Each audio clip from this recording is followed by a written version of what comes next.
Nous voici de retour dans la Web TV du Africa CEO Forum. Vous entendez beaucoup de bruit autour de moi, ça bouge. Nous sommes à l'heure de la pause, mais on ne s'arrête pas puisqu'on a le plaisir, bien entendu, de recevoir encore d'autres invités ici dans cette série de discussions ouvertes pour justement voir un petit peu le positionnement, les engagements des différentes entreprises. On reçoit aujourd'hui Thierry Hérault, qui est Head of Corporate and Institutional Banking of Mauritius Commercial Bank. Merci d'être là.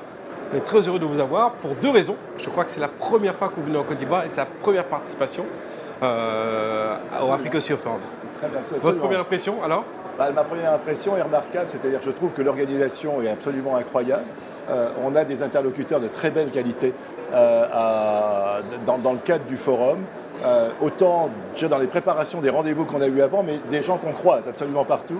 Et c'est remarquable. Ça vient de partout. C'est remarquable. Merci d'être là, merci de vivre. En tout cas, ça correspond exactement à ce que l'on recherche dans notre stratégie africaine et dans les contacts que l'on souhaite avoir dans le cadre de la stratégie de la banque de la MCB sur l'Afrique. Alors, quelle est cette stratégie? Quelles sont les ambitions justement d'un point de vue de l'Afrique de l'Ouest?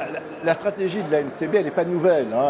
D'abord sur l'Afrique, mais effectivement sur l'Afrique de l'Ouest, puisque depuis une quinzaine d'années, nous avons développé nos opérations en Afrique et en Afrique subsaharienne, et l'Afrique de l'Ouest est une part importante de notre développement sur les 5-6 dernières années, particulièrement sur une partie de l'Afrique anglophone.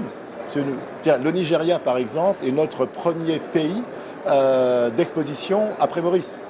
On a près d'1 milliard de dollars d'exposition sur le Nigeria. On a 300 millions de dollars sur le Ghana. On a 200 millions de disponibles sur le Sénégal et sur la Côte d'Ivoire. Donc, pour nous, en termes d'investissement et de stratégie, c'est une région extrêmement importante. Comment on se positionne sur cette région?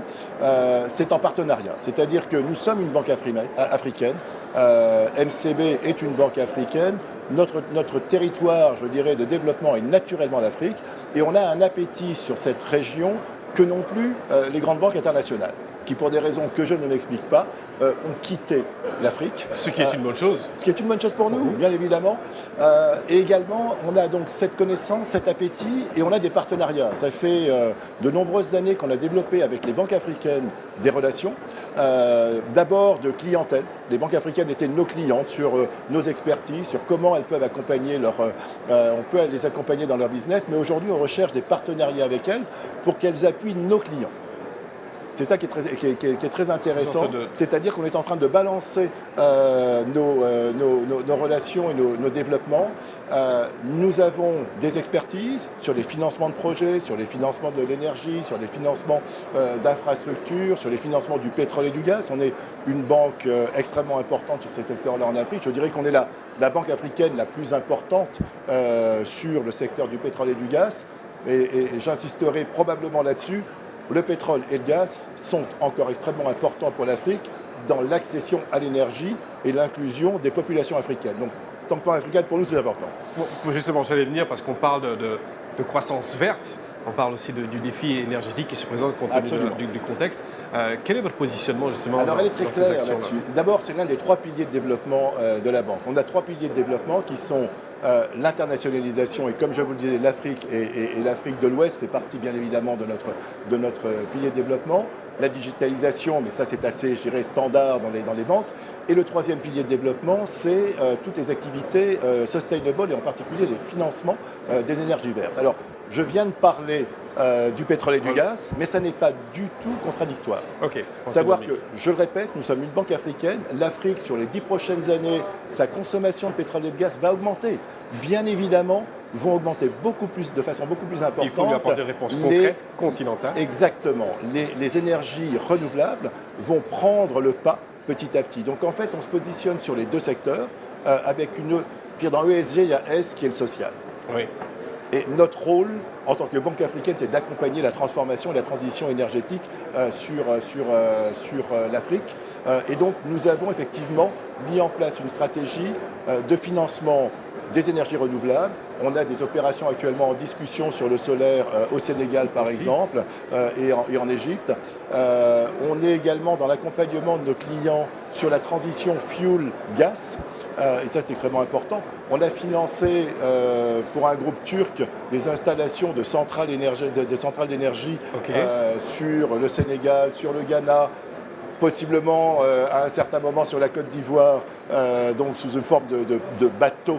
En fait, c'est des power ships qui sont installés dans les ports et qui permettent effectivement d'amener de l'électricité sur des montants très importants.